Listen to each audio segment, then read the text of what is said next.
فأما الإنسان إذا ما ابتلاه ربه فأكرمه ونعمه صدقت يا رب العالمين. قال النبي صلى الله عليه وسلم كما تعيشون تموتون وكما تموتون تبعثون وكما تبعثون تحشرون أو كما قال النبي صلى الله عليه وسلم.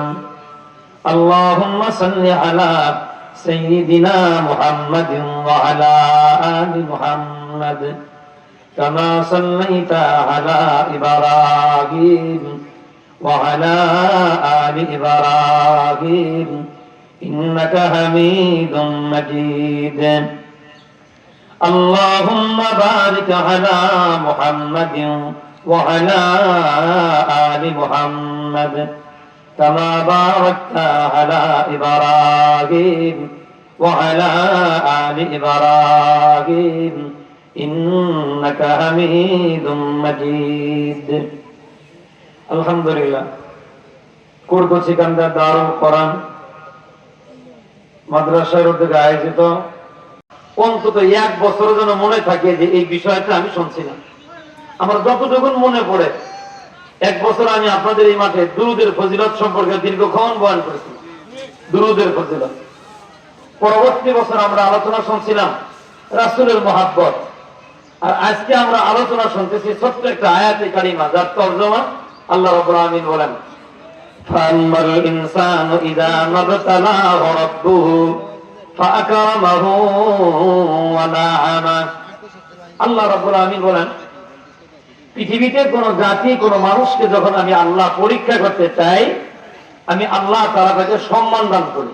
বলেন কি দান করেন? সম্মান। 2 নাম্বার আল্লাহ বলেন ওয়া না'আমা, আমি আল্লাহ তাআলা তাকে মাল দান করি। আয়াতের সারাংশ এটা দাঁড়ায়, আল্লাহ পৃথিবীর কোন মানুষকে যদি পরীক্ষা করতে চান, ওই মানুষটাকে প্রথমে আল্লাহ তাআলা সম্মান দান করেন, এরপরে আল্লাহ তাআলা তাকে মাল দান করেন। দুটা জিনিস দিয়া আল্লাহ মানুষকে কি করেন বলেন? বোঝেন? পরীক্ষা করেন, পরীক্ষা। এজন্য মাল পাইলে বেড়াগিরি করা যাবে না। আমি অনেক মালের মালিক, এই মাল আপনার না, কার দেওয়া? কথা বলেন, কার দেওয়া? আল্লাহ দেওয়া।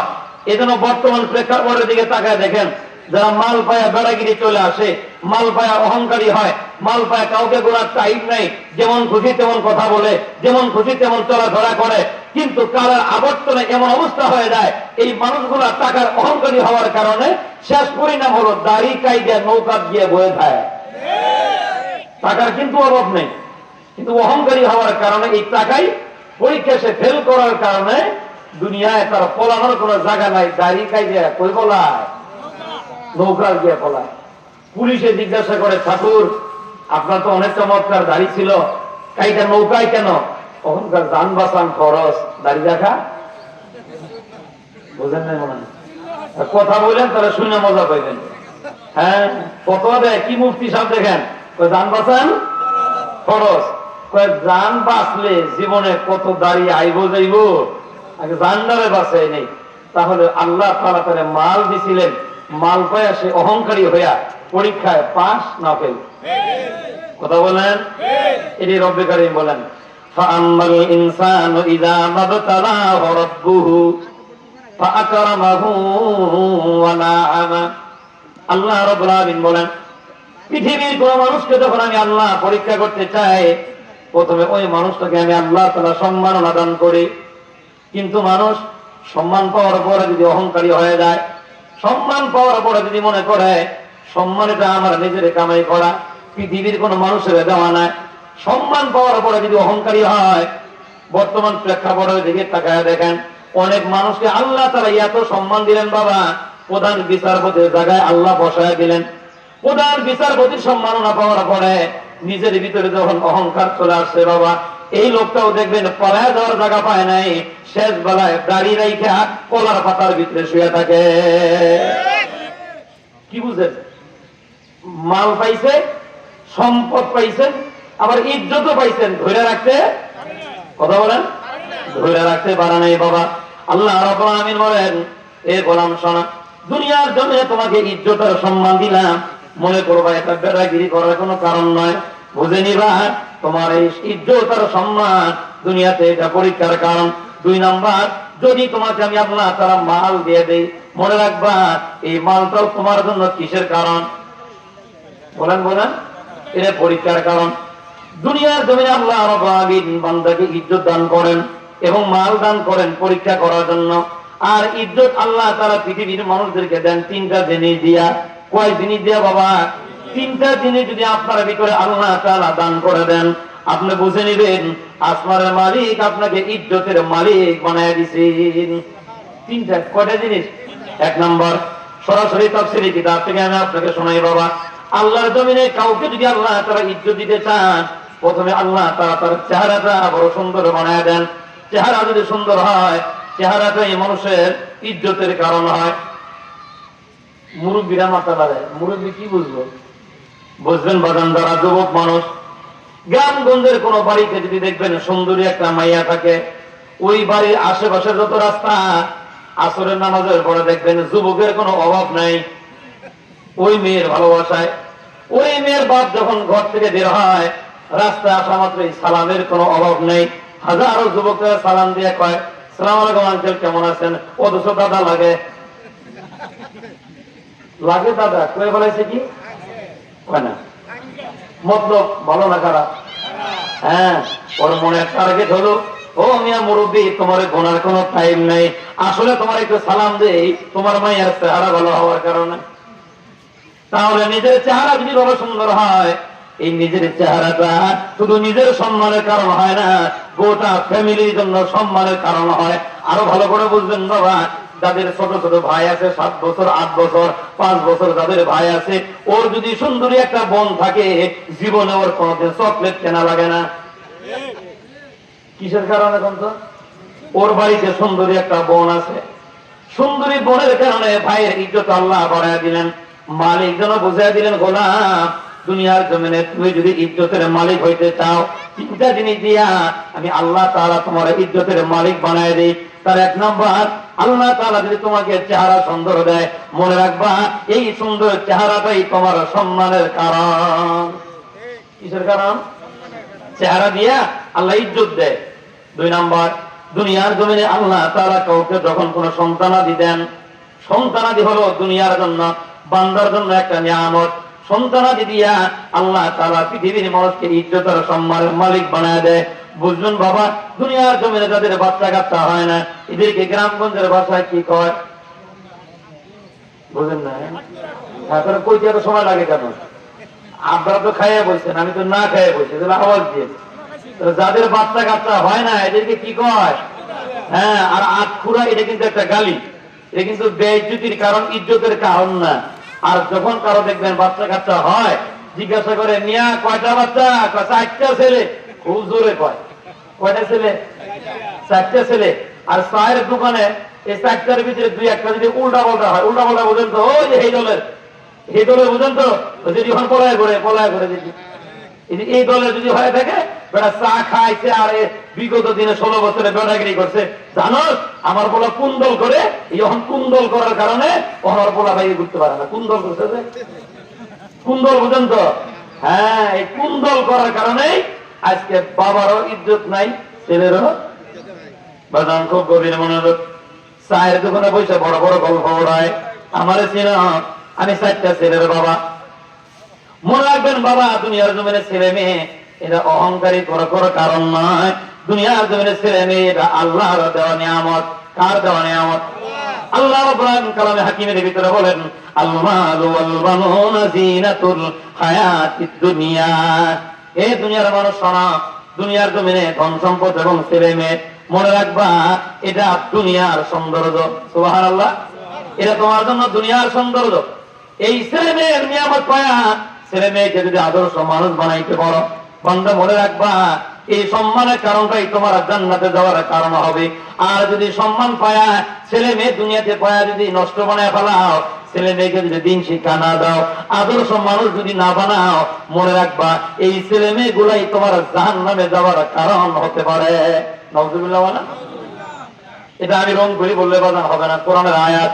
আল্লাহ রাব্বুল আলামিন বলেন কিয়ামতের ময়দান যখন কায়েম হয়ে যাবে, হাজারো মানুষগুলো দাঁড়িয়ে যাবে, মা বাবা দাঁড়িয়ে যাবে, অনেক ছেলে মেয়ে যারা মা বাবার অবহেলার কারণে জাহান্নামী হয়ে গেছে, ওরা তখন মা বাবাকে ডাক দিয়ে বলবে, কালামে হাকিমের আয়াত, আল্লাহ রাব্বুল আলামিন বলেন فقال الضعفاء للذين استكبروا إنا كنا لكم تبعا فهل أنتم مغنون عنا من عذاب الله من شيء।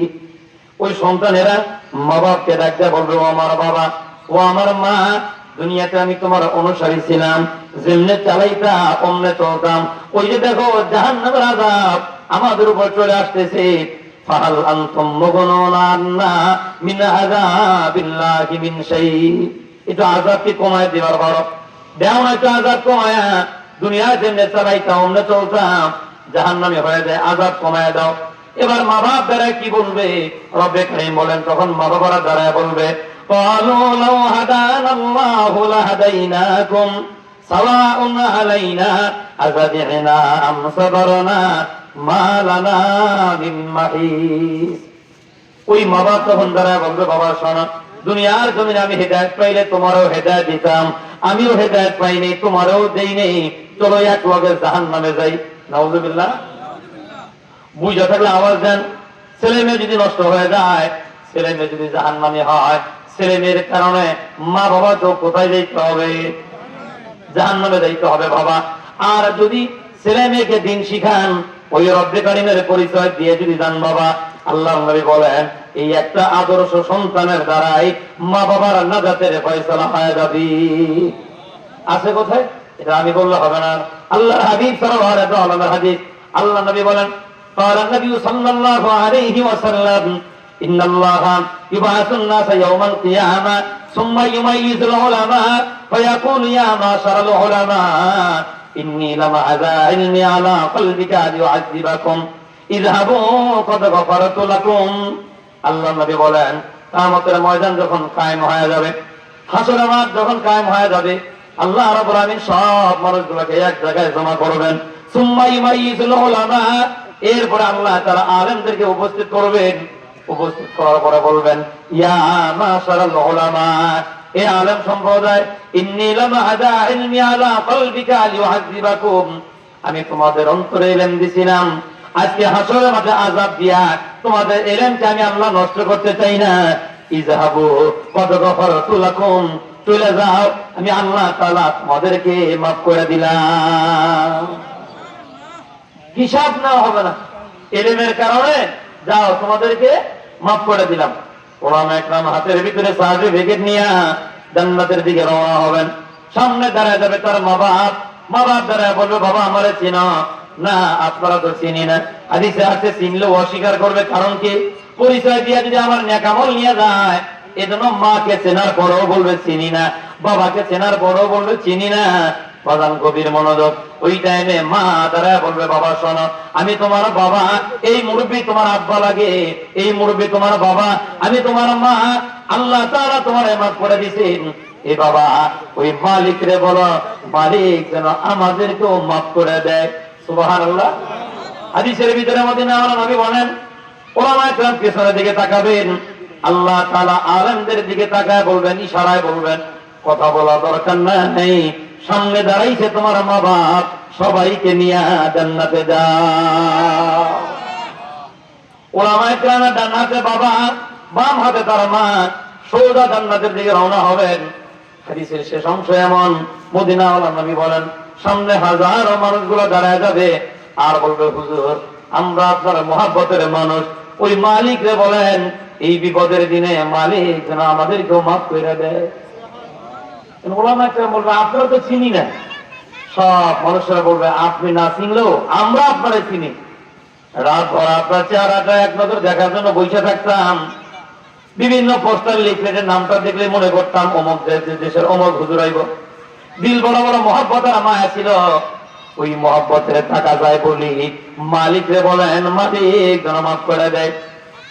আল্লাহ নবী বলেন, ওলামা একরাম পিছনের দিকে তাকাবেন, পিছনের দিকে তাকানো মাত্রই ওই মালিক বলবেন, আর কথা বলা লাগবে না, সামনে দাঁড়াইছে যারা সবগুলারে নিয়ে যাও।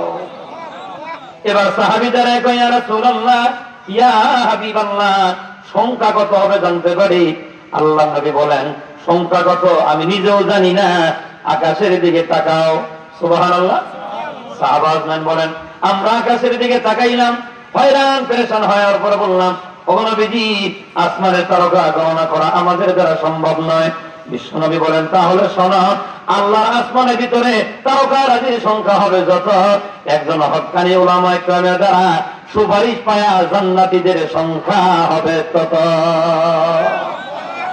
এজন্য আদর্শ মানুষ বড় দরকার, আদর্শ মানুষের বড় অভাব দুনিয়ায়।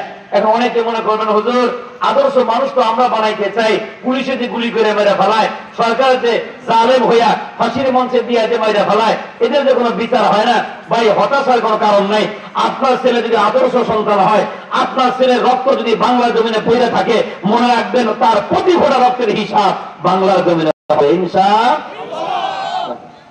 খুব গভীর মনোযোগ। এখন আপনাদের একটা কাজ করতে হবে, সেটা হলো আজকের পর থেকে নিয়ে গ্রামে গঞ্জে হাটে বাজারে চায়ের দোকানে সব জায়গায় কথা বলতে হবে। যদি কথা না বলেন, বিগত দিনে আমাদের রক্ত নিয়ে যারা হোলি খেলা খেলছে, অন্যায় ভাবে যেমন খুশি তেমন রক্ত আমাদের জমিনে ফেলাইছে, মনে রাখবেন ওই রক্তের বিচার যদি এখন আদায় করতে না পারেন, সামনের দিনে যারা বাংলাদেশের ক্ষমতায় যাবে ওরা আমাদের রক্ত আরো বেশি নিয়ে ওরা হোলি খেলা খেলবে। ওরা বুঝবে মুসলমানদের রক্তের হিসাব হয় না, রক্তের বিচার হয় না, টুপিওয়ালাদের রক্তের বিচার হয় না। এজন্য মনে রাখবেন বিচার আদায় করতে গিয়ে যদি কথা বলা লাগে বলবেন তো ইনশাআল্লাহ, সবাই বলবেন ইনশাআল্লাহ। হ্যাঁ মনে রাখবেন বিচার হবে। বলবেন কিসের বিচার হবে? 5 মে শাপলা চত্বরে যত বড় রক্ত পড়েছে প্রতি বড় রক্তের বিচার হবে। গুজরাটের কোষাই মোদী বিরোধী আন্দোলনে যত রক্ত ভরা বাংলার জমিনে পড়েছে প্রতি বড় রক্তের বিচার হবে। সাত বিরোধী আন্দোলনে যত বড় রক্ত বাংলার জমিনে পড়েছে প্রতি বড় রক্তের হিসাব পাই পাই করে আদায় করা হবে, পাই পাই করে আদায় করা হবে। মনে রাখবেন যদি আমরা কথা না বলি আর সেই দিনের রক্তের বিচার যদি আমরা না করি, সামনের দিনে যারা আসবে ওরা আমাদেরকে পাখির মতো গুলি করে দিবে আর বলবে টুপিওয়ালাদের রক্তের কোনো দাম নাই। এজন্য রক্ত নিয়ে যদি কেউ হোলি খেলা খেলতে না পারে কথা বলতে হবে। আর ওলামা ইকরামের বিরুদ্ধে কথা বলবে যারা, আমাদের পরিষ্কার কথা হলো এখন মার খাবে তারা, মার খাবে তারা। কারণ আমরা বিগত দিন অনেক সহ্য করেছি, অনেক মেয়ের মার খাইছে, আমরা বিনা কারণে দীর্ঘদিন আমরা কারাবরণ করেছি, মিথ্যে মামলায় হাজারবার আমরা কোর্টের বারান্দায় বারান্দায় করেছি, জামিনে দ্বার প্রান্ত হয়েছি, কিন্তু আমাদেরকে জামিন দেওয়া হয়নি। এখন যেহেতু দেশের অবস্থা ভালো, দোয়া করবেন আর যেন নষ্ট না হয় ইনশাআল্লাহ।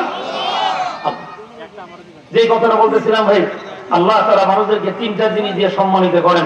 1 নাম্বার চেহারা সৌন্দর্য দিয়া আল্লাহ তাআলা তার ইজ্জত দান করেন। নাম্বার 2 আল্লাহ ছেলে সন্তান দিয়া দুনিয়াতে তাকে সম্মানিত করেন। কয়টা বলছে ভাই? 2টা। 3 নাম্বার আল্লাহ তাআলা বিভিন্ন পদ দিয়া ক্ষমতা দিয়া সম্মানিত করেন। কি বলছে বলেন? মনে করেন আপনি কমিটির সভাপতি, মনে করবে এটা সম্মানজনক একটা পদ, কে দিবেন? আল্লাহ দিবেন।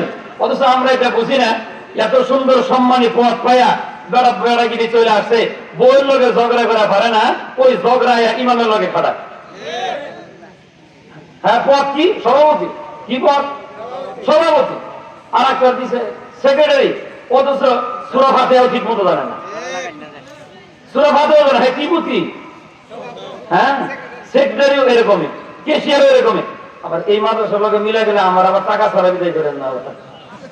আমি সারা দেশ মিলে কথা বলবো। আর এই যে গতকাল শুক্রবার আমার মসজিদে আধা ঘন্টা মারামারি হয়েছে এই কমিটি নিয়ে, আধা ঘন্টা ঘড়ি ধরে আধা ঘন্টা। আমি নামাজ পড়াইছি তখন 2:10 বাজে, মসজিদে রক্তাক্ত হয়ে গেছে কমিটির পদ নিয়ে। সভাপতি হাই রে সভাপতি রে, নিজে সূরা ফাতিহা জানে না, সূরা কালাম ঠিক নাই, প্রস্তাব করে ঢিলা লোক নেয় না, এই লোকটাও কি বুঝি হয় না। আর মজা পাইবেন বাস্তব একটা ইতিহাস আমি আপনারা শোনাই। সভাপতি, সেক্রেটারি, কেশিয়ার 3টা টাকা পয়সা অনেক বেশি, এই 3টা গেছে হজে, মানে ছোট হজ, এর নাম উমরা কয়, বুঝছেন? উমরা করে আমারে কয় হুজুর উমরা করে আল হাত লেখলে কি গুনাহ হইব? কত ফাঁসি চিন্তা করেন। ওরা চিন্তা করলাম আচ্ছা আমরা আল হাত লেখার এত শখ জাগলো কেন?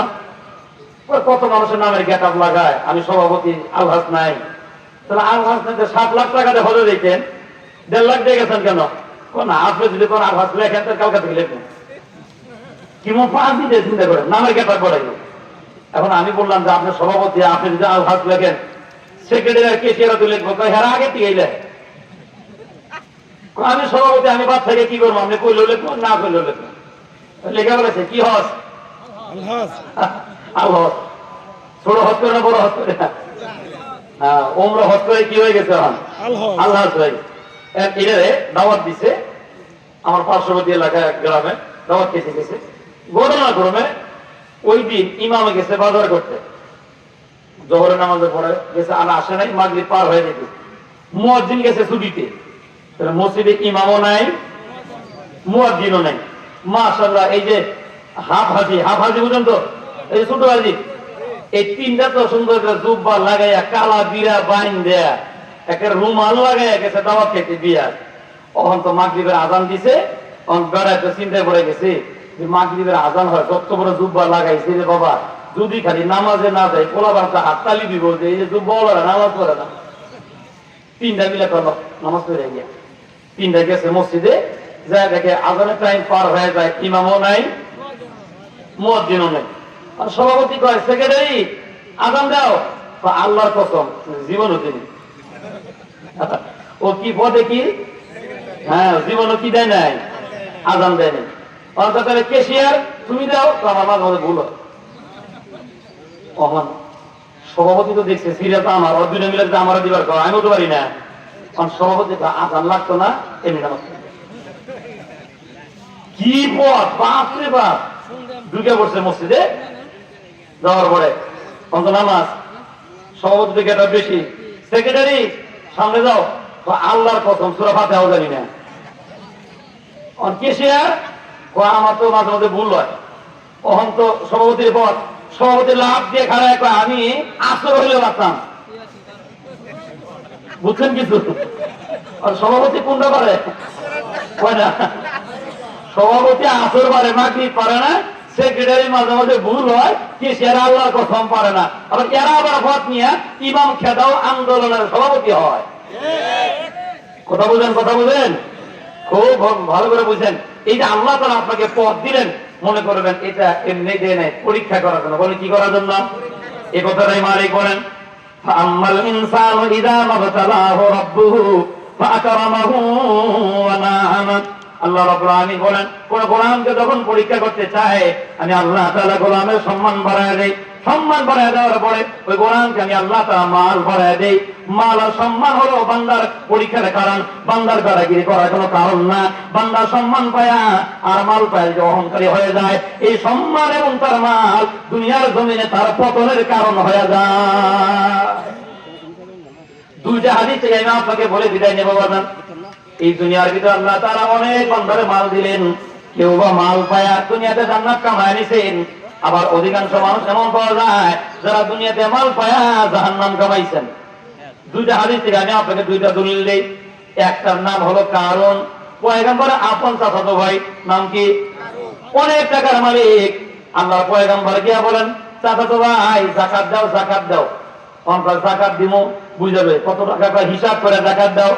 কারণ এবার হিসাব মিলে দেখে অনেক টাকা দেওয়া লাগে, কারণ বুঝাবে যাকাত দিব। তুমি কি কইরা বুঝা শুনে দিবে।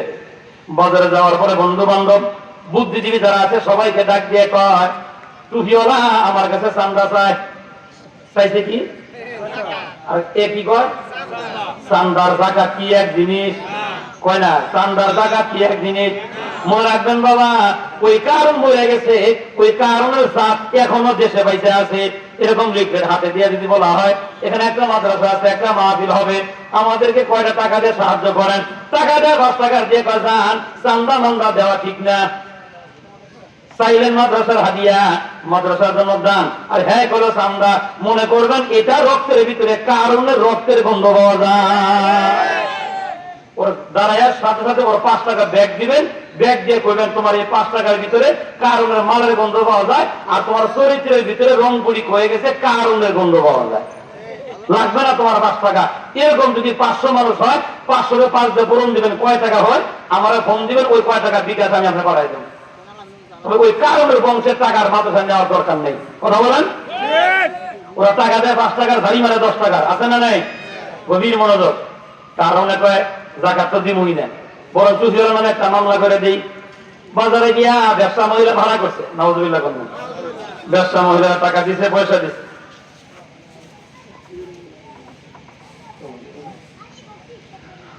ব্যবসা মহিলার টাকা দিয়ে একবার দিলাম, টাকা যা, আরো টাকা দিব, তোর একটা কাজ হবে কি জানোস, ওই যে টুহিওয়ালা যখন বয়ান করবো দাঁড়ায় একবার শুধু তুই বলবি যে এই টুহিওয়ালার চরিত্র খারাপ, এর কথা শুনো না। প্রত্যেক রাত্রে টুহিওয়ালা আমার কাছে আসে, নাউজুবিল্লাহ বলেন। কারণ টাকা দিয়ে ভাড়া করে নিয়ে গেছে, বেরিয়ে মামলার বাদী বানায়া। দেখবেন ওই কারণের বংশ এখন বাইসে আছে। খবর না দেখেন, যে সমস্ত ওলামা একটা মামলা খাইছে, 4-5টা মামলা থাকলে একটা মামলা বাদী হয় বেরি। আমার 4টার একটা মামলা বেরি। ওই যে যেদিন উড়ে গেছে কয়লা সুন্দরী, যেদিন চলে গেছে, এই কয়লা সুন্দরী যাওয়ার পরে থেকে ওই বেরি আমার বাড়ি দিয়েছে। আই আমার আব্বারে কয়, আমার মাফ করে দেন, হুজুরের হাজিরা দেওয়া লাগতো না, আমি মামলা তুললে আনবো। মানে এক কয়লা সুন্দরী চলে গেছে, আর সব কয়লা সুন্দরী ভালো হয়ে গেছে। বুঝতেছেন কি কথা? ইতিহাস আজকে নতুন না, টাকা দিয়ে ভাড়া করে আনছে, যা মজমত চলতেছে, পয়গাম্বর বয়ান করতেছেন, বেড়ি মাঝখানে, কারণও মাঝখানে, বারবার বেড়ে ধাক্কা দেয়। ওঠ, আমি আপনাকে বুঝাইতেছি, মাল হতে পারে জান্নাতে যাওয়ার কারণ, না হয় এটা পরীক্ষা, যেটা খুশি আপনি কামাইতে পারেন। আমার বেড়ি বারবার ধাক্কা দেয়, ওঠ ওঠ, বেড়ি তার উঠে না। শেষ পর্যন্ত কারণ যখন দেখছে মজলা ভেঙে যাবে, জোর করে ধাক্কা দিয়ে বেড়ি তুলে দিছে। তখন বেড়ি উঠেই কয়, শোনো, আমি উঠি নেই, কারণ আমার জোর করে ধাক্কা দিয়ে তুলছে। সুবহানাল্লাহ কন্যা, আমি উঠি নাই, কারণ আমারে ধাক্কা দিয়ে তুলছে। আল্লাহর পয়গম্বর মহিলার দিকে নজর, এ বেরি সামনে দাঁড়াও, মজমার ভিতরে তুমি কেন? মহিলা দাঁড়ায়, আল্লাহর পয়গম্বর বেয়াদবি মাফ করে দেন, আমি আপনাকে জীবনে কোনোদিন দেখি নেই, শুনেছি, তবে মানুষের মুখে যে পরিমাণ সুন্দরের কথা শুনেছি, আসমানের মালিক আপনার চেহারা তার চাইতে সুন্দর বানাইছেন। সুবহানাল্লাহ, এত সুন্দর চেহারার মানুষ কোনদিন অনৈতিক কাজে জড়িত হইতে পারে না। ও আল্লাহর পয়গম্বর বুঝেছে আপনার চরিত্র ভালো, এই খারাপ চরিত্র হলো কারণের। প্রত্যেক রাতে সে আমার কাছে আসে, এই যে টাকা, এই যে পয়সা, সব আমার দিয়া ভাড়া করে আনছে আপনার বিরুদ্ধে কথা বলার জন্য। মাফ করে দেন, আমি আপনার বিরুদ্ধে কথা বলতে পারবো না, দয়া করে আপনি আমাকে কালামা পড়াইয়া মুসলমান বানাইয়া দেন। বেড়ি মুসলমান হয়ে গেছে, বাড়ি চলে যায়, ভয়ে ভয়ে কারণ দৌড় দিতে চায়। আল্লাহর পয়গম্বর জামার হাতা গোছায়, আল্লাহ রাব্বুল আলামিন ডাকতে বলেন, কালিমুল্লাহ, আমি থাকতে তোমার ধরা লাগে কেন? তুমি মাইরে হাত নষ্ট কইরো না, আমি ধরলে ও পলানোর জায়গা খুঁজা পাবে না। কে কয়? আল্লাহ। কে কয়? এজন্য বাজান, বিগত 16 বছর কত মামলা খাইলাম, কত মার খাইলাম, কত লাঞ্ছনার গঞ্জনার শিকার হইলাম, কারো গায়ে আমরা হাত দেই নাই, মালিকের কাছে বিচার দিছি বাবা। আর মালিক যখন দইরা ফলাইছে, জমিন দিয়ে ফলাইতে পারে নাই, আসমান দিয়ে উড়ে যাওয়া লাগছে। এটা মানুষের ধরছে না, মালিকে ধরছে, কয় না মালিকে ধরছে। আর মানুষের ধরলে কি হইতো, জামা খুঁজা পাইতো না। মালিক দেখ, পয়গম্বর, আমি থাকলে তোমার ধরা লাগে কেন? মাইরে হাত নষ্ট করিল না, আমি আল্লাহ দেখতেছে। পয়গম্বর বড় রাগ হয়ে গেলেন, মেজাজ বড় খারাপ হয়ে গেছে, আমার বিরুদ্ধে নারী ভাড়া করে আনছ, এখন পালাইয়াও যাবি। আল্লাহর পয়গম্বর হাত কানা উঠে কয়, ও মালিক, আমি ওরে ধরি নাই, ছেড়ে দিলাম, তুমি জমিন দে বলো, জমিন যেন কারণ ধরে ফেলায়। সুবহানাল্লাহ। নবীদের দোয়া 100% কবুল। আর পয়গম্বর মুসা কালিমুল্লাহ দোয়া করলে মুখ থেকে বের হওয়ার সাথে সাথে আল্লাহ কবুল করে নিতেন। অন্যান্য নবীদের বেলায় একটু সময় যদিও লাগতো, সেকেন্ড যে দোয়াটা করা লাগবে তো, কিন্তু পয়গম্বরের ব্যাপারে দোয়া করাও লাগতো না, কারণ খুব গরম। একটা রাওয়ায়াত এরকম আসছে, পয়গম্বর বৃষ্টির জন্য একবার দোয়া করে বৃষ্টি হয় না, পয়গম্বর রাগ করে মুনাজাত ছেড়ে দিয়ে কয়, আল্লাহ আমার নবুয়ত ঘুরে নাও। কি কথা, কেমন রাগি দেখেন। মালিক ডাক দেখো, তোমার নবুয়ত ঘুরাই নিলে তো তুমি নবী হইবা না। নবী হওয়া লাগবে না, যেই নবী হইলে দোয়া করলে বৃষ্টি পড়ে না, এমন নবুয়ত আমার দরকার নাই, দোয়াও করবো না, নবী হওয়া লাগবে না, ঘুরে নাও তোমার নবুয়ত। কেমন রাগি, চিন্তা করছেন? এরপরে থেকেই আল্লাহ তাআলা জিবরাইলকে বলছেন, আমার পয়গম্বর মুখ থেকে দোয়া করার সাথে সাথেই দোয়া কবুল। সুবহানাল্লাহ। পয়গম্বরে কয়, ওগো মালিক, কারণ জমিন রে কও, কারণ যেন জমিন রে দুইটা ফালায়। পয়গম্বর দোয়া করছেন, দোয়া কবুল। আল্লাহ জমিনকে বলছেন, জমিন তুই কারণ রে ধইরা ফালা। আপনার কি মনে হয় ধরতে কি বাকি রইছে? জমিন আইন মানে কার? এটা আমি আপনি বললে হবে না, কোরআনের আয়াত। আল্লাহ রাব্বুল আলামিন বলেন, আফাগায়রা দীনিল্লাহি ইয়াবগুনা ওয়াল্লাহু আসলামা মান ফিস সামাওয়াতি ওয়াল আরদি তাওআন ওয়া কারহা। আল্লাহ রাব্বুল আলামিন বলেন, দুনিয়ার ভিতরে যারা আছে, আসমানে যারা আছে, আসমান জমিনে যারা আছে, সবাই আইন মানে আল্লাহর। কেউ ইচ্ছায় মানে, কেউ অনিচ্ছায় মানে, সবাই আইন মানতেছে কার? জমিন মানে কার? যেমন আল্লাহ কইছে জমিনে ধরে ফেলাইছে, ধরা মাত্রই, কারণ শুধু জমিনে ডেবে যায়, ডাকতে ডাকতে সিনা পর্যন্ত ডেবে গেছে। এইবার কারণ হাত উঁচু করে কয়, আল্লাহর পয়গম্বর মাফ করে দাও, যাকাত দিব। আল্লাহর পয়গম্বর কয় টাকা দিবা? কারণে ডাক দিয়ে কয় হিসাব লাগবে না, সব দিয়ে দিব। তখন সব দিবি কে? আগে তো হিসাব করে দেশ নাই। ওখান কারণে কয় বাইসাই যদি না থাকি মাল দিয়া কর্ম কি? বুঝতেছেন কি ভাষা? কি বলেন ভাষা? কি বলেন? পয়সা যদি না থাকি মাল দিয়ে কর্ম কি? ওটা ছিল কারণ। আর বর্তমান নব্য কারণে যাতে কয় পয়সায় যদি না থাকি দাড়ি দিয়া কর্ম কি? বুঝলেন কথা? বুঝলেন? তাহলে ওই কারণে মাল দেয়, সব হিসাব ছাড়া দিয়ে দেয়। আর এই কারণে বলছে আমার সাইডে দাও, দেশের অবস্থা ভালো বানিয়ে দেব। সেম কারণে চরিত্র ভালো করে বোঝেন বাবা। জমিন কারণকে ধরে জমিন আস্তে আস্তে দাবায় দেয়, মাল সহ কারণ জমিনে মিশে গেল। আল্লাহর পয়গম্বর উম্মতদেরকে ডাক দিয়ে কয় এই মাল ছিল কারণের জন্য, পরীক্ষার কারণ। পরীক্ষার ভিতরে যখন ফেল করে ফেলছে, আল্লাহ তাআলা কারণের মাল তার জন্য জাহান্নামে যাওয়ার কারণ বানাইয়া দিয়েছেন। এতক্ষণে সংক্ষিপ্ত আলোচনা দ্বারা এটাই বোঝা যায় মাল হয় জান্নাতে যাওয়ার কারণ, না হয় কারণটা কই নিয়ে গেছে? বলেন বলেন, কই নিয়ে গেছে? সোনালী যুগের ইতিহাস থেকে আমি আপনাকে শোনাই। সহিহ হাদিসের ভিতরে পাওয়া যায়, নবী মদিনাওয়ালা নবীর রিওয়ায়াত, সাহাবাগণ বলেন দুনিয়ার জমিনে যতগুলা মালওয়ালা ছিলেন, আল্লাহ তাআলা এই দুনিয়াতে যাদেরকে মাল দিয়েছিলেন, যারা মাল দিয়া জান্নাত কামাইছেন, তাদের ভিতরে অন্যতম একজন মানুষের নাম ছিল ওসমান ইবনে আফফান রাদিয়াল্লাহু তাআলা। সুবহানাল্লাহ। অনেক সংক্ষিপ্ত করে শুধু হেডলাইনটা মনে করাই দিই। হিজরত করে আল্লাহ নবী গেলেন মদিনায়। মদিনায় যাওয়ার পরে দেখতেছেন মদিনার পানি লবণাক্ত, খায়া মজা নাই। আল্লাহ নবী সংক্ষিপ্ত একটা বক্তব্য দিলেন, সাহাবাগণ তোমরা কি কেউ আসো, আমাকে একটু মিষ্টি পানির ব্যবস্থা করে দিতে পারো? লোনা পানি আমার জন্য বড় কষ্ট হয়। সাহাবাগণ দৌড়ানো শুরু করে দিলেন, পানি কোথায় পাওয়া যায়? ওসমান গনি বলেন আমিও দৌড়ানো শুরু করলাম পানির সন্ধানে। খুঁজতে খুঁজতে গিয়ে দুই পাহাড়ের পাদদেশে কুয়া পাইলাম, কিন্তু মালিক নেই। কুয়ার পাহারাদার আছে, বৃদ্ধ মানুষ, এমন বৃদ্ধ জীর্ণ শীর্ণ, ধাক্কা দিলে পড়ে যাওয়ার কথা। ওই মুরব্বীর কাছে যায়, বাবা এই কুয়ার পানি কি মিষ্টি পানি? জি বাবা এই কুয়ার পানি মিষ্টি পানি। কি করবা? আমার এক বালতি পানি লাগবে, বিনিময়ে টাকা চান টাকা দিব, পয়সা চান পয়সা দিব, খেজুর চাইলে খেজুর দিব, দেন আমার এক বালতি পানি। ওই মুরব্বী কয় বাবা আমারে মাফ করবা, আমি পাহাড় কুয়ার মালিক না। কি কয়? আমি পাহারাদার, কুয়ার মালিক না। একটু চিন্তা করেন তো কেমন নেতা আর কেমন কর্মী পাঠাইছে পানির জন্য। আর আজকে আমরা যে নষ্ট রাজনীতি করি, ওই নেতায় যদি কইতো পানি নিয়ে আয়, গেলাম পানির জন্য, বুড়া বাড়া পানি দেয় না, ওরা মারতে কি সময় লাগতো? এই পানি দাও, একবার দুইবার তিনবার জাতা দিয়ে বুড়ার জীবন শেষ। বুড়া ছেলে মেয়ে যদি আয়, এই কি খবর আমার আব্বার মেরে ফেলে, এক কথা কম করা তোকে চারটে মেরে ফেলাম, নেতাই কইছে পানি খাইবার দিচ্ছে নেতা। চারটে মারার করে পানি নেতারে কয় স্যার এই যে পানি খান, পানি আনতে অনেক কষ্ট হয়েছে স্যার, চারটে মারার করে ফেলাইছে। নেতাকে তুই এখান বেড়া রে, মানলো মানুষ। আর নেতায় কি কয়? তুই এখান বেড়া।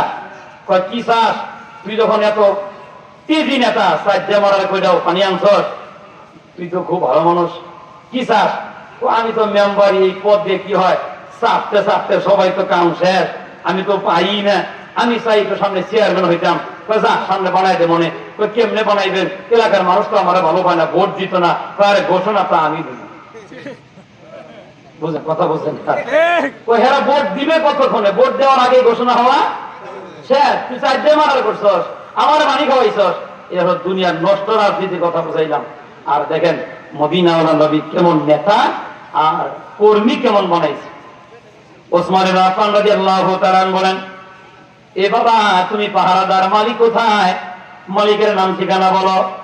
মালিকের নাম ঠিকানা নিয়ে ওসমান ইবনে আফফান রাদিয়াল্লাহু তাআলা সামনের দিকে রওনা হয়।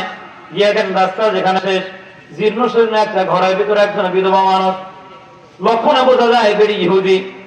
জিজ্ঞাসা করে, মা কুয়ার মালিক কি আপনি? ইহুদি মহিলা বলে, জি বাবা, কুয়ার মালিক আমি। স্বামীর ওয়ারিশ সূত্রে মালিকানা পাইছি বাবা, কুয়ার মালিক আমি। কি লাগবে তুমি বলো। ওসমান ইবনে আফফান রাদিয়াল্লাহু তাআলা বলেন, আমাদের নেতা সরওয়ার দু আলম লোনা পানি খাইতে পারে না, মিষ্টি পানির সন্ধানে আমরা বের হয়ে গেছি, কোথাও পানি পাই নাই। খুঁজতে খুঁজতে এসে তোমার কুয়াটা পাইলাম, দাও না তুমি আমার এক বালতি পানি, বিনিময়ে যা চাও তোমারে তা দেওয়া হবে। বুড়ি কয়, কি দিবা? তুমি বলো কি চাও। ইহুদি মহিলা বলেন, তুমি এক বালতি পানি নাও, আমার এক বালতি খেজুর দাও। ওসমান গনি কয়, 2 বালতি দেও। দিল থেকে কইছেন কি সুবহানাল্লাহ? হ্যাঁ, যা চায় তার ডাবল। তখন বেটি কয় 2 বালতি লাগবে। ওসমান ইবনে আফফান বলেন, না তোমারে 4 বালতি দেওয়া হবে। ইহুদি মহিলা চিন্তা করলেন, বেটা মনে হয় অনেক টাকাওয়ালা, আগে পরিচয় নিয়ে নেই। অমনি দাঁড়ায়, ওসমান তোমার নাম কি? নাম ঠিকানা বলো। আমার নাম ওসমান। বাবার নাম কি? কয় আফফান। বাড়ি কই? কয় মক্কায়। অমনি মহিলা দাঁড়ায় কয়, আমি যতটুকু শুনেছি মক্কায় একটা ওসমান আছে, মানুষ ধরে গনি কয়া ডাকে, তুমি নি সেই? জি আমি সেই ওসমানে গনি। আরে বাবা তোমার তো অনেক মান আছে, মাত্র 4 বালতি খেজুর আমারে দিবা কেন? বালতি দিয়া হবে না, এক বালতি পানি নিলে তোমার বাগান থেকে একটা খেজুরের গাছ আমার নামে লেখা দিতে হবে। ওসমান গনি বলে, যাও, একটা না 2টা লিখে দেবো। মহিলা কয়, না 4টা লাগবে, 4টা। ওসমান গনি দেবো। বেরি কয়, এইভাবে হবে না, গাছ দিয়ে হবে না, বাগান লিখে দাও। বাগান, এক বালতি পানি নিবা আর আমার নামে একটা বাগান লেখা দিবা। ওসমান গনি রাদিয়াল্লাহু তাআলা গা থেকে জুব্বাটা খুললেন, জুব্বা খোলার পরে গেঞ্জিটাও খুললেন, গেঞ্জি খোলার পরে হাতের ভিতরে যে তরবারি আছে, ইহুদির মহিলা হাতে দিয়ে কয়, এই যে তরবারি নিয়ে নে, আমি ওসমানের বুক ফাটা, আমার কলিজা তুই নিয়ে নে, আমার কলিজা তুই নিয়ে নে। বালতি বালতি খেজুর না, গাছ গাছ খেজুর দিয়া না, বাগান দিয়াও না, আমি ওসমানের কলিজা তুমি নিয়ে নাও। আর যদি বলো ওসমান কলিজা দিয়া পানি নিয়ে যাও, আমার নবীর জন্য আমি ওসমান কলিজা বেচা দিলাম, আমার কলিজা বেচা পানি নিয়া নবীরে দিয়া দিব। কলবে মুমিন হেরনে খানা দখলে গাইরে সুদ হারাম, এক জনরা বদ সৌহার আখদ দাদান কাইরাওয়াস। তরবারি ফেলা দিয়া মহিলার এক জায়গা, ওসমান লাগবে না তোমার কলিজা দেওয়া, বালতি বালতি খেজুরও লাগবে না, গাছ দেওয়া লাগবে না, বাগানও দেওয়া লাগবে না, তুমি শুধু আমাকে ওই মানুষটারে দেখাও যেই মানুষটা আমার কুয়ার পানি খাবে, মানুষটারে একটু আমারে দেখায় দাও। ওসমান বলে, রাদিয়াল্লাহু তাআলা বলেন, চলো আমার সাথে রওনা হও।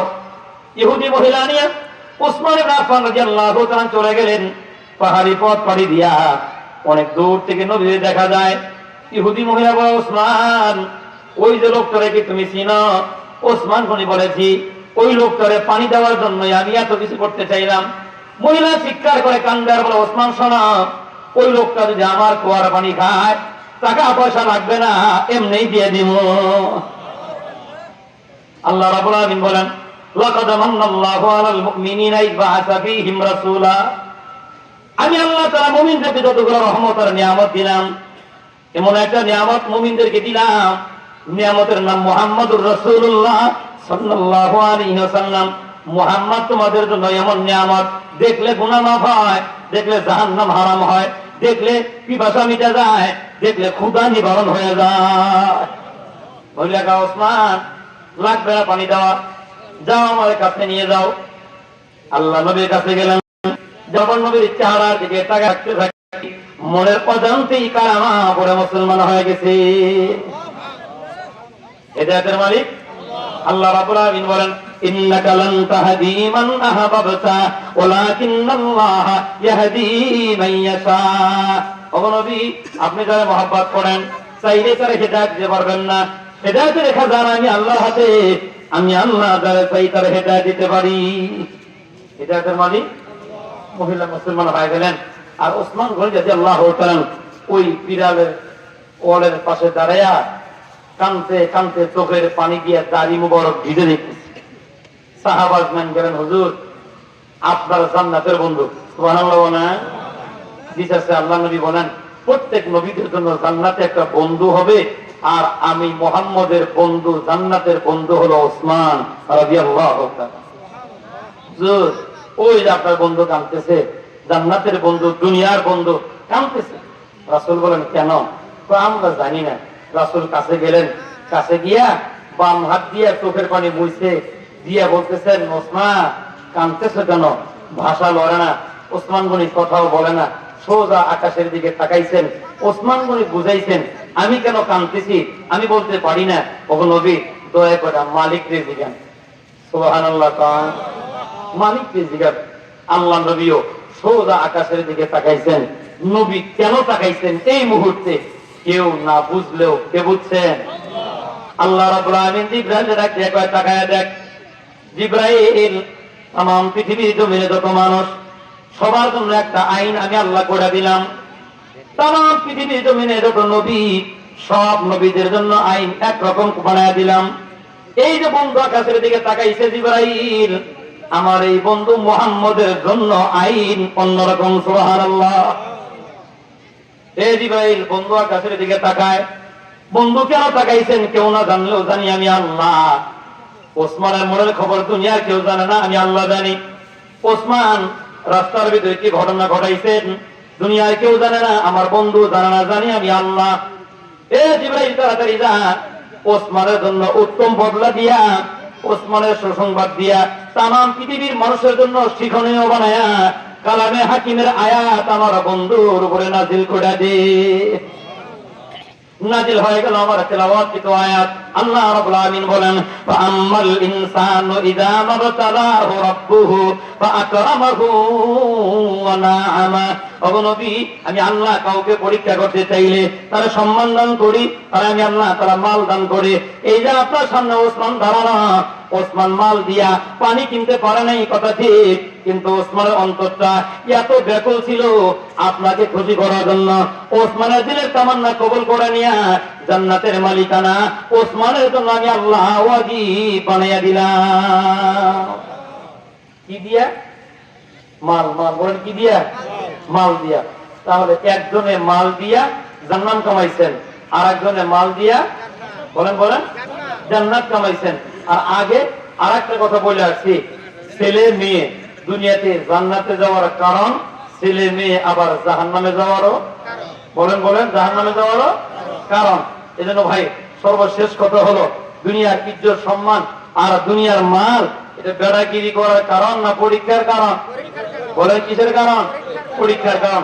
এখন আমরা এই মজমার ভিতরে যারা বসে আছি, আজকের পরে থেকে পাক্কা নিয়াত করে বাড়ি যেতে হবে, আমার ছেলে মেয়ে যেন আমার জাহান্নামে যাওয়ার কারণ না হয়, আমার ছেলে মেয়ে যেন আমার জান্নাতে যাওয়ার কারণ হয়। ইনশাআল্লাহ বলেন। 2 নাম্বার, আমাদের আল্লাহ তাআলা যাদেরকে মাল দিবেন, আমাদের মাল যেন জাহান্নামে যাওয়ার কারণ না হয়, বরং ওই মাল যেন আমাদের জান্নাতে যাওয়ার কারণ হয়। বলি আমিন। যে হাদিস বলছিলাম ব্যাখ্যা করার সুযোগ নেই, তরজমা বলে বিদায় নিব। আল্লাহ নবী বলেন, কামা তাঈশুনা তামুতুন ওয়া কামা তামুতুনা তুবআসুন ওয়া কামা তুবআসুনা তুহশারুন। আল্লাহ নবী বলেন, গোলাম শোনো, দুনিয়ার জমিনে তোমার হায়াতে জিন্দেগি হবে যেমন, তোমার মরণ তো হবে তেমন।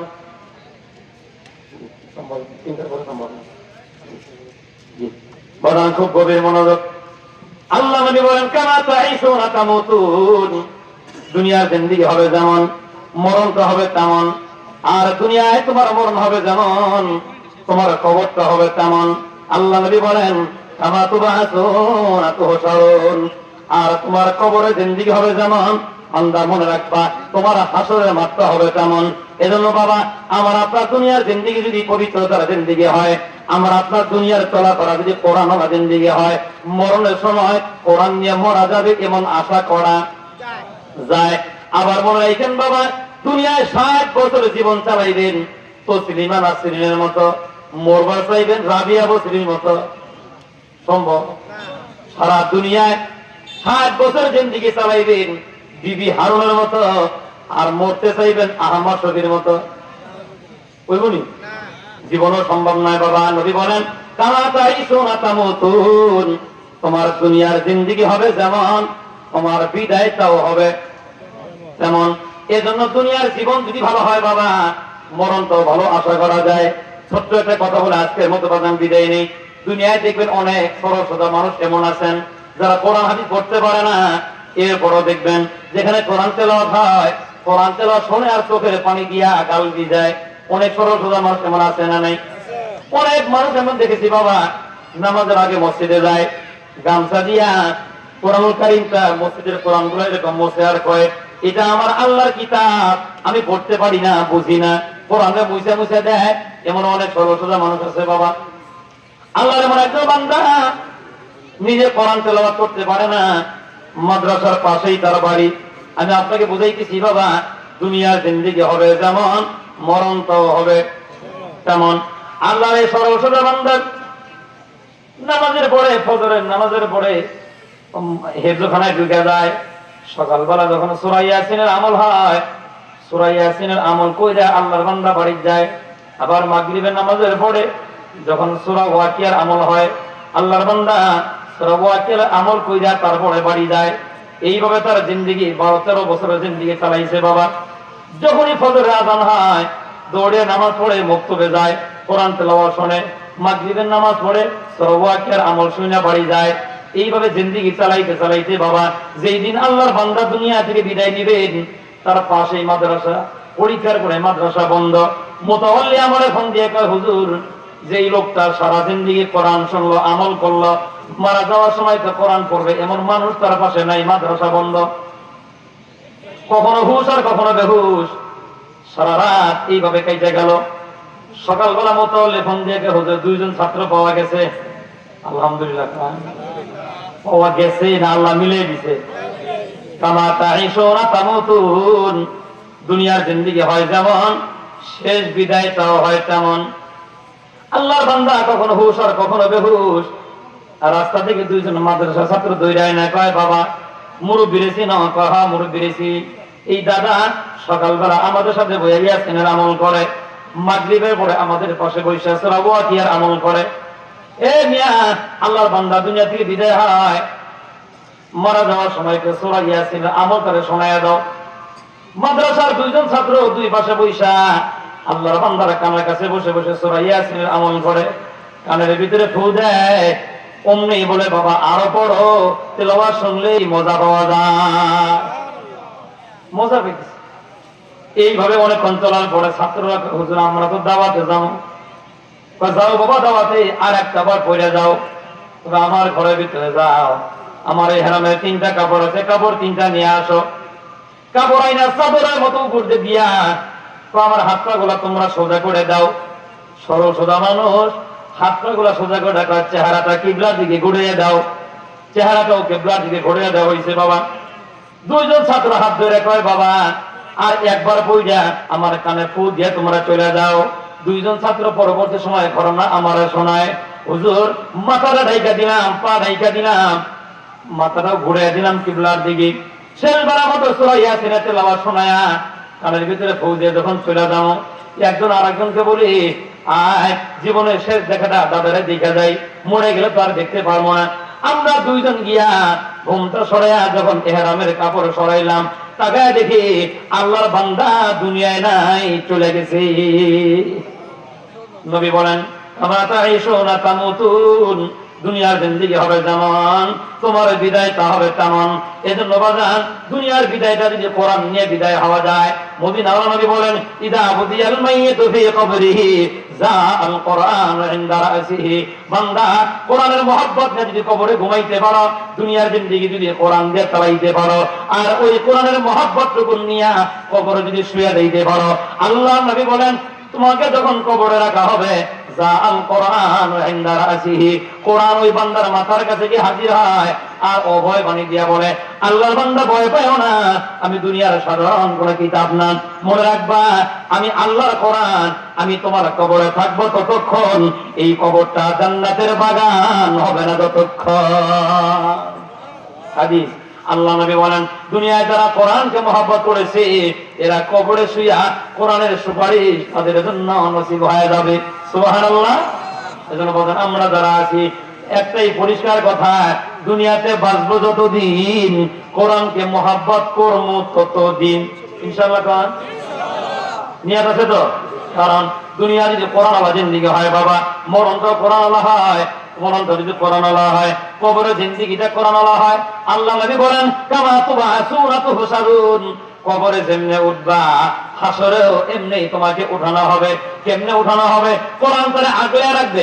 হাসরের ময়দানে লক্ষ কোটি কোটি মানুষেরা দাঁড়ায় থাকবে, আর কোরআন কিছু মানুষকে ডানা দিয়ে আগলে রাখবে, আর বলবে ওগো মালিক দুইটা জিনিস বলো, হয় আমাকে অস্বীকার করো, আমি কোরআন তোমার কিতাব না, আর না হলে কবর থেকে যারা আনছি তারা মাফ করে দাও।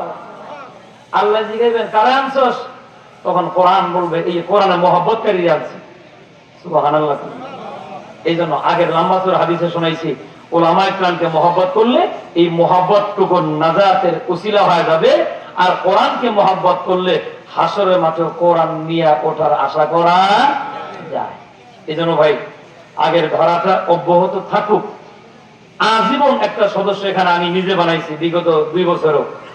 আজকে ওই ধারাটা অব্যাহত রাখা মনে প্রাণে ওই নিয়াতে আমি চাই কোরআন নিয়ে দুনিয়ায় বাঁচি, কোরআন নিয়ে কবরে যাব, কোরআন নিয়েই হাসরে উঠবো। বছরে একবার একটা সদস্য আমাদের আছে 1000 করে টাকা। আমি ওলামায়ে কেরাম যারা আছেন, বিশেষ করে এই মাদ্রাসার ছাত্র এবং শিক্ষক, তাদেরকে বলবো যারা আমাদের এই সদস্য পদের নাম লেখাচ্ছেন, এরা যদি কেউ মারা যায় খবর শোনা মাত্রই ছাত্র নিয়ে তার জানাজায় শরীক হইবেন।